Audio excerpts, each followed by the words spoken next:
Hello students, हम पढ़ रहे हैं क्लास 9th, सब्जेक्ट हमारा साइंस, जिसमें हम पढ़ रहे हैं आज चैप्टर 10।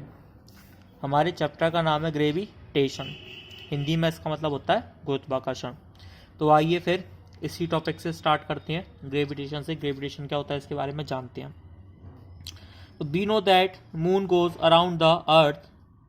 तो हमें ये पता है कि चंद्रमा जो है पृथ्वी के चारों तरफ क्या कर रहा है, चक्कर लगा रहा है। An object when thrown upwards reaches a certain height and then falls downwards. जब हम किसी चीज को ऊपर की तरफ फेंकते हैं तो क्या होता है, कुछ दूरी पे जाके वापस कहाँ जाती है, नीचे आ जाती है। It is said that when Newton was sitting under a tree, ऐसा कहा जाता है कि जब एक बार न्यूटन एक पेड़ के नीचे बैठे थे, an apple fell on him, तो उनके सिर के ऊपर क्या हुआ, एक एप्पल आके गिरा। वो पेड़ किस पेड़ के नीचे बैठे थे, एप्पल के पेड़ के नीचे बैठे थे, तो उस पेड़ से एप्पल टूट के उनके सिर पे आके गिरा। The fall of the Apple made Newton start thinking. तो वो जो एप्पल गिरा उस चीज को उनने इतना सोचने पर मजबूर कर दिया। He thought that if the earth can attract an apple can it not attract the moon. मतलब ये सोचने मजबूर कर दिया कि जब अर्थ एप्पल को अपनी तरफ अट्रैक्ट कर सकती है, फिर मून को अपनी तरफ अट्रैक्ट क्यों नहीं कर पा रही। मतलब मून राउंड राउंड क्यों घूम रहा है, अपनी तरफ अट्रैक्ट करके इसके पास क्यों नहीं आ रहा। If the force the same in both cases, he conjectured that the same type of force is responsible in both the cases. He argued that at each point of its orbit the moon falls towards the earth instead of going off in a straight line, so it must be attracted by the earth, but we do not really see the moon falling towards the earth.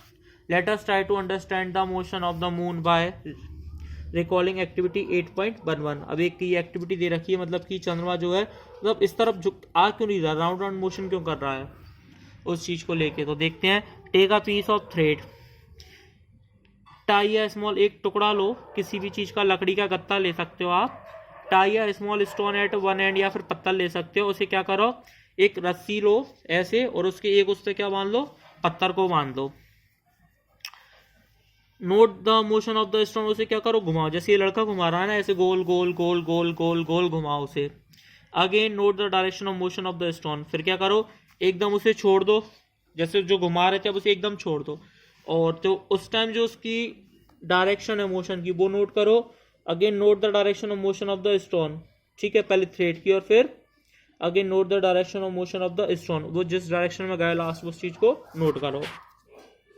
Before the thread is release the stone moves in a circular faith, जिस मतलब रस्सी जो थी छोड़ने से पहले वो एक किसमें सर्कुलर मोशन में क्या कर रहा था, उसी में राउंड कर रहा था जैसे ये दिया हुआ है। With a certain speed and change direction at every point, और हर पॉइंट पे उसका डायरेक्शन चेंज हो रहा था। जैसे यहाँ था, फिर यहाँ चेंज हुआ, फिर यहाँ हुआ, फिर यहाँ हुआ, फिर यहाँ हुआ। Change in direction involves change in velocity और एसिलेशन, उसकी एसिलेशन में भी क्या हो रहा होगा, चेंज हो रहा होगा। एसिलेशन मतलब होता है त्वरण। त्वरण किसे कहते हैं स्टूडेंट, वेग परिवर्तन की जो दर होती है उसी को त्वरण कहते हैं। The force that causes this acceleration and keeps the body moving along the circular faith is acting towards the centre. मतलब कुछ ना कुछ तो ऐसा होगा कि जो उससे सर्कुलर मोशन में क्या कर रहा होगा, हेल्प कर रहा होगा, जिससे वो गिर नहीं रही थी चीज। तो वो जो फोर्स लग रहा था वो किस तरफ लगता है, सेंटर की तरफ, गुरुत्व केंद्र की तरफ लगता है स्टूडेंट्स। और उसी फोर्स को हम क्या बोलते हैं, सेंट्रीपेटल फोर्स, मतलब अभिकेंद्री बल। और ये किस तरफ लगता है स्टूडेंट, ये केंद्र की तरफ लगता है। In the absence of this force the stone flies off along a straight line. This straight line will be a tangent to the circular path. और इस फोर्स की एब्सेंस में क्या होगा, यदि ये फोर्स नहीं हो तो जो मतलब जो ये फोर्स नहीं है तो स्टोन क्या करेगा, स्ट्रेट लाइन में मोशन करते हुए चला जाएगा। और वो स्ट्रेट लाइन क्या होगी, टेंजेंट होगी सर्कुलर पेथ पर। जैसे इस तरीके, जैसे ऐसे ऐसे घुमा रहे थे एकदम छोड़ा तो इस तरीके से मोशन करते हुए चला गया, तो ये क्या हो गई, उस पर सर्कुलर जो पेथ था उस पर क्या हो जाएगी, टेंजेंट होगी। The motion of the moon around the earth is due to the centripetal force. तो जो चंद्रमा भी जो पृथ्वी की परिक्रमा कर रहा है स्टूडेंट, किस वजह से, सेंट्रीपेटल फोर्स की वजह से। The centripetal force is provided by the force of attraction of the earth और सेंट्रीपिटल फोर्स किससे मिलता है? जो अर्थ का अट्रैक्शन फोर्स है उसकी मदद से। If there were no such force, यदि ऐसा फोर्स ना हो, the moon would pursue a uniform straight line motion, तो फिर मून भी कैसे स्ट्रेट लाइन मोशन करने लगेगा यदि ये सेंट्रीपिटल फोर्स ना हो तो। Student, it is seen that a falling apple is attracted towards the earth. Does the apple attract the earth? If so, we do not see the earth moving towards an apple. Why?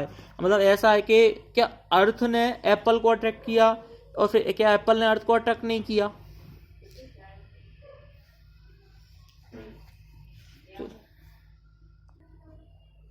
According to the third law of motion, motion का third law क्या कहता है? Every action has equal and opposite reaction, प्रत्येक क्रिया के बराबर तथा विपरीत प्रतिक्रिया होती है। The apple does attract the earth, यदि एप्पल को अर्थ अट्रैक्ट कर रही है, but according to the second law of motion, second law of motion क्या कहता है? एफ बराबर एम ए होता है। फॉर अ गिवन फोर्स, ये लॉ होता है सेकंड, एफ बराबर M A. Acceleration is inversely proportional to the mass of an object. जो एक्सीलरेशन होता है मास के कैसे इनवर्सली प्रोपोर्शनल होता है। तो फिलहाल इस वीडियो में इतना ही स्टूडेंट्स। वीडियो को लाइक कीजिए, कमेंट कीजिए और चैनल को सब्सक्राइब कर लीजिएगा। Thank you students.